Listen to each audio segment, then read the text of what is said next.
Mga langga, para po sa mga monetize na po dyan sa in-stream ads. So, wag nyo pong gagawin ito mga langga kung ayaw nyo po na bawiin po ni Facebook ang tools nyo sa in-stream ads. So, madalas po kasi ngayon mga langga, dahil po sa mga maling gawain is nababawi po ang kanilang in-stream ads. Kapag hinikayat po sila sa ganito, so hindi po nila alam kung ano po yung magiging kapalit or consequences po ng mga gagawin nila.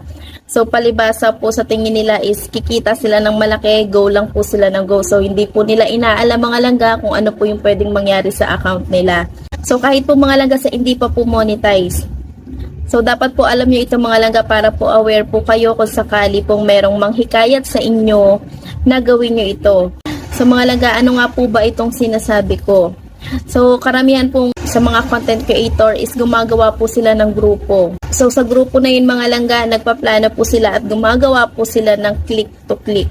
So, para po sa mga hindi pa po nakakaalam po ano po yung click to click, ito po yung mga langga na makikipag-click to click ka po ng ads sa mga kapwa mo content creator na kasali po sa grupo na ito. So, bakit po nila ito ginagawa mga langga? So, bakit po nilalagay po nila sa alanganin ang kanilang account dahil lang po sa click to click na yan? Para po sa may mga in-stream ads na dyan. Pag po kasi mga langga, pinindot po yung ads ng isang content creator kung meron na po siyang ads. Yung pong pumindot mga langga is madadirect po siya doon po sa site ng advertisement.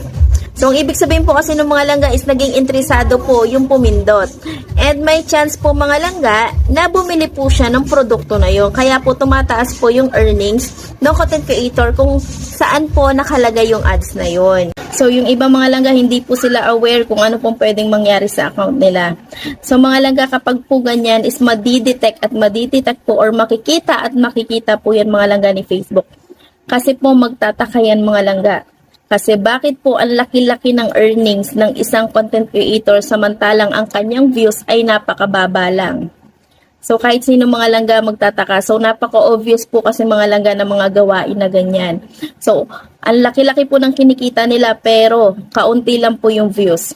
Kasi nga mga langga, nagkikipag-click to click sila. So, kiniklik po yung ads nila para tumaas po yung kanilang earnings. Kaya po mga langga, para po sa may mga in-stream ads na dyan at sa mga malapit na pong mamonetize o kahit sa mga hindi pa po monetize, para kung sakali po mga langga na merong panghikayat sa inyo na gawin nyo ito is maiiwasan nyo po at alam nyo na po yung magiging kapalit kapag po sinubukan nyo po ito. Kaya mga langga, mag-ingat po kayo. Wag po kayong basta-basta na lang papasok sa mga ganitong aktibidad dito sa Facebook kasi mga langga, pwede pong ikapahamak ng account nyo yan or mabawi po yung tools na pinaghirapan nyo mga langga. So, ang tagal-tagal nyo pong binuo yung 60k minutes of views and yung 5,000 na followers tapos ganun lang mga langga, babawiin lang po sa inyo. Kaya mag-ingat po kayo, wag po kayong basta-basta papasok sa ganitong mga grupo na gumagawa po ng click to click. So mga langga, sana po nakatulong po sa inyo ang video na to. Please mga langga, pakishare nyo na po para aware din po yung ibang mga baguhan na kung sakali pong meron man pong manghikayat sa kanila is may iwasan po nila or matatanggihan po nila mga langga. Salamat po sa panonood. Bye!